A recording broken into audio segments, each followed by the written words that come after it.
नमस्कार शेतकरी मित्रांनो, सध्या शेतकरी बांधवांना जी काही अतिवृष्टी नुकसान भरपाईची रक्कम मिळाली होती 31,628 कोटी रुपयांची, तर त्यानंतर आता पुन्हा एकदा केंद्र शासनाच्या माध्यमातून शेतकऱ्यांसाठी 29,000 कोटी रुपयांचं पॅकेज हे जाहीर करण्यात आलेलं आहे। आता हे जे 29,000 कोटी रुपयांचं पॅकेज जाहीर करण्यात आलेलं आहे, तर हे हेक्टरी 45,000 रुपये वाटप शेतकरी बांधवांना केलं जाणार आहे। मग हे हेक्टरी 45,000 रुपये वाटप केव्हा केलं जाणार आणि एकूण महाराष्ट्र राज्यातील शेतकऱ्यांसाठी 29,000 कोटी रुपये यासाठी मंजूर झालेले आहे। मग हे कोणकोणत्या जिल्ह्यांसाठी मंजूर झालेले आहेत, हे पैसे खात्यात येण्यासाठी शेतकऱ्यांना काही कामे करावी लागणार का, अशा संपूर्ण जी काही अपडेट आहे ती अपडेट आपण आजच्या व्हिडिओमध्ये जाणून घेण्याचा प्रयत्न करणार आहोत। शेतकरी मित्रांनो, सर्वात अगोदर आपल्या YouTube चॅनलवरती तुम्ही नवीनच असाल, पहिल्यांदाच आले असाल तर नक्की सबस्क्राइब करा, जेणेकरून शेती संबंधित असेच नवनवीन अपडेट्स आम्ही तुम्हा सर्वांकरिता घेऊन येत असतो। तर शेतकरी मित्रांनो, सर्वात महत्त्वाचं म्हणजे आपल्या केंद्राचे केंद्रीय कृषी मंत्री शिवराजसिंह चौहान यांच्या माध्यमातून स्पष्टपणे अपडेट्स देण्यात आलेले आहे की महाराष्ट्र राज्यासाठी एकूण शेतकरी बांधवांना जवळपास 29,000 कोटी रुपयांचं पॅकेज हे वाढीव अनुदान स्वरूपामध्ये मंजूर करण्यात आलेलं आहे। आता हे जे अनुदान मंजूर करण्यात आलेलं आहे हे कोणत्या शेतकरी बांधवांना आहे, तर 2025 मध्ये शेतकरी बांधवांची जी अतिवृष्टी झाली, पूर परिस्थिती निर्माण झाली आणि यामुळे जे शेतकरी बांधवांचं मोठ्या प्रमाणावरती शेती पिकांचं नुकसान झालं, तर हे नुकसान भरून काढण्यासाठी राज्य शासनाच्या माध्यमातून आपल्याला 32,000 कोटींचं पॅकेज जाहीर करण्यात आलं होतं। त्यातील काही मदत जी आहे ती शेतकरी बांधवांना मिळालेली पण आहे, काही नुकसान भरपाईच्या स्वरूपामध्ये मिळाली, काही रब्बी अनुदानाच्या स्वरूपामध्ये मिळाली। परंतु आता तीच रक्कम पुन्हा एकदा केंद्र शासनाच्या माध्यमातून आता यासाठी म्हणजे ज्या शेतकरी बांधवांचं नुकसान झालेलं आहे तर त्या सर्व शेतकऱ्यांसाठी 29,000 कोटी रुपये मंजूर करण्यात आलेले आहे। आता हे कोणकोणत्या जिल्ह्यांसाठी मंजूर झालेले आहे ते अगोदर जाणून घेऊया। शेतकरी मित्रांनो, यामध्ये अहिल्यानगर जिल्हा आहे, बीड जिल्हा आहे, सोलापूर जिल्हा आहे, नांदेड जिल्हा आहे, बुलढाणा जिल्हा आहे, त्यानंतर महत्त्वाचा म्हणजे धाराशिव जिल्हा आहे, लातूर जिल्हा आहे, परभणी, अमरावती जिल्हा, नाशिक जिल्हा, जळगाव जिल्हा, हिंगोली जिल्हा, यवतमाळ जिल्हा, त्यानंतर अकोला जिल्हा, वाशिम जिल्हा, वर्धा जिल्हा। त्यानंतर आपण जर पाहिलं तर एकंदरीत तर संपूर्ण महाराष्ट्र राज्यामध्येच शेती पिकांचं नुकसान झालेलं आहे। परंतु जी जिल्हे आपण जाणून घेत आहोत तर यामध्ये छत्रपती संभाजीनगर जिल्ह्याचाही समावेश आहे, जालना जिल्ह्याचा आहे, रत्नागिरी जिल्ह्याचा आहे, सिंधुदुर्ग जिल्हा आहे, कोल्हापूर जिल्हा आहे, गोंदिया जिल्हा आहे, रायगड जिल्हा आहे, ठाणे जिल्हा आहे, सातारा जिल्हा आहे, धुळे जिल्हा आहे, त्यानंतर पालघर जिल्हा, गडचिरोली जिल्ह्यामध्ये सुद्धा मोठ्या प्रमाणावरती शेती पिकांचं नुकसान झालं, त्यामुळे गडचिरोली जिल्हा आहे, भंडारा जिल्हा आहे, नंदुरबार, पुणे जिल्हा, चंद्रपूर जिल्हा, नागपूर जिल्हा आणि सांगली जिल्हा। आता ही जी काही संपूर्ण जिल्हे जवळपास 34 जिल्ह्यांचा यामध्ये समावेश आहे, तर या 34 जिल्ह्यातील शेतकरी बांधवांना यामध्ये एकूण महाराष्ट्रातील 93,94,838 शेतकरी बांधव हे या 29,000 कोटी रुपयांमध्ये पात्र ठरलेले आहेत। म्हणजे या संपूर्ण पात्र शेतकरी बांधवांना 29,000 कोटी रुपयांचं पॅकेज हे जाहीर करण्यात आलेलं आहे आणि ते त्यांच्या बँक खात्यामध्ये लवकरच येत्या काही दिवसामध्ये जमा होणार आहे।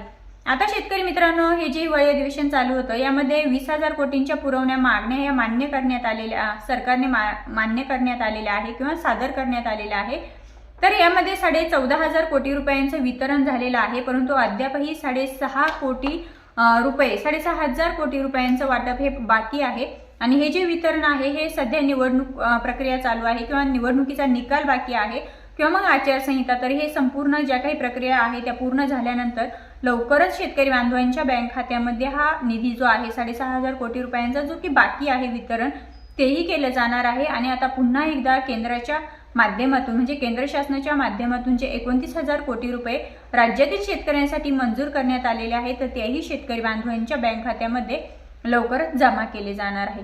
आता शेतकरी मित्रांनो, यासाठी तुम्हाला कोणती महत्त्वपूर्ण अशी कामे करावी लागणार, तर हा हप्ता म्हणजे हा जो निधी मंजूर झालेला आहे हा निधी तुमच्या बँक खात्यामध्ये येण्यासाठी तुम्हाला कुठल्याही प्रकारचं काहीही काम करण्याची गरज नाहीये, कारण जे शेतकरी बांधव अतिवृष्टीग्रस्त नुकसान भरपाईसाठी पात्र ठरलेले आहेत, जे की 32,000 कोटींचं पॅकेज जाहीर करण्यात आलं होतं, दिवाळीपूर्वी काही शेतकऱ्यांना लाभ भेटला, दिवाळीनंतरही काही शेतकरी बांधवांना त्याचा लाभ भेटला आणि त्यानंतर रब्बीचं अनुदान सुद्धा शेतकरी बांधवांना दिलं गेलं।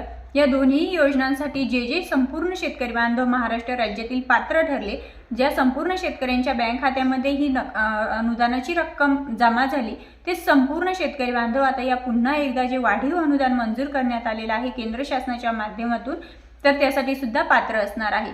आता मित्रांनो, तुमच्या लक्षात आलं असेल की तुम्हाला काही करण्याची गरज नाही, कारण जे काही अतिवृष्टी नुकसान भरपाई असेल, रब्बीचं अनुदान असेल, ते वितरित झालं त्यावेळेस ज्या याद्या प्रसिद्ध करण्यात आल्या तर त्याच याद्यांवरती आता पुन्हा एकदा हे वाढीव अनुदान वाटप करण्यात येणार आहे।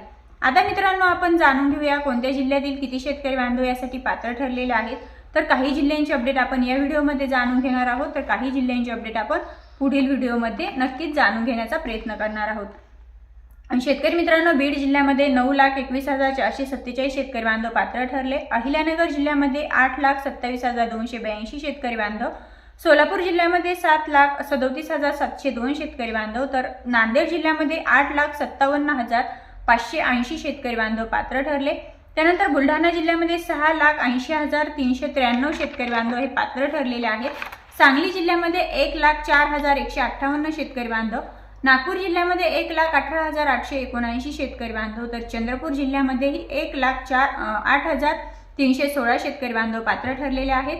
पुणे जिल्ह्यामध्ये 89,495 शेतकरी बांधव, तर गडचिरोली जिल्ह्यामध्ये 21,614 शेतकरी बांधव, भंडारा जिल्ह्यामध्ये 27,236 शेतकरी बांधव, पालघर जिल्ह्यामध्ये 49,517 शेतकरी बांधव, धुळे जिल्ह्यामध्ये 1,64,429 शेतकरी बांधव, सातारा जिल्ह्यामध्ये 14,645 शेतकरी बांधव, ठाणे जिल्ह्यामध्ये 35,676 शेतकरी बांधव, रायगड जिल्ह्यामध्ये 16,028 शेतकरी बांधव, तर गोंदिया जिल्ह्यामध्ये 6,754 शेतकरी बांधव, कोल्हापूर जिल्ह्यामध्ये 5,860 शेतकरी बांधव, रत्नागिरी जिल्ह्यामध्ये 1,08,11 शेतकरी बांधव, छत्रपती संभाजीनगर जिल्ह्यामध्ये 5,00,000 शेतकरी बांधव, सिंधुदुर्ग जिल्ह्यामध्ये 517 शेतकरी बांधव, तर रायगड जिल्ह्यामध्ये 16,028 शेतकरी बांधव हे या अनुदानासाठी पात्र ठरलेले आहेत। त्यानंतर धाराशिव जिल्ह्यामध्ये 6,40,552 शेतकरी बांधव पात्र ठरलेले आहेत, तर लातूर जिल्ह्यामध्ये 7,96,947 शेतकरी बांधव मंजूर झालेले आहेत। परभणी जिल्ह्यामध्ये 6,78,827 शेतकरी बांधव पात्र आहेत। अमरावती जिल्ह्यामध्ये 4,93,537 शेतकरी बांधव पात्र आहेत। नाशिक जिल्ह्यामध्ये 4,16,882 शेतकरी बांधव पात्र आहेत। जळगाव जिल्ह्यामध्ये 3,42,697 शेतकरी बांधव मंजूर आहेत। हिंगोली जिल्ह्यामध्ये 4,10,344 शेतकरी बांधव मंजूर आहेत। यवतमाळ जिल्ह्यामध्ये 2,27,470 शेतकरी बांधव मंजूर आहेत। अकोला जिल्ह्यामध्ये 3,47,884 शेतकरी बांधव मंजूर आहेत। वाशिम जिल्ह्यामध्ये 2,58,501 शेतकरी बांधव मंजूर आहेत, तर वर्धा जिल्ह्यामध्ये 1,62,625 शेतकरी बांधव हे मंजूर झालेले आहेत।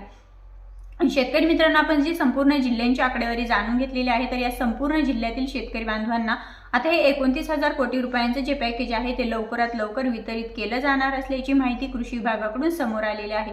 माहिती योग्य वाटल्यास आपल्या इतर शेतकऱ्यांपर्यंत नक्की शेअर करा। पुन्हा भेटूया अशाच माहितीसोबत, तोपर्यंत धन्यवाद।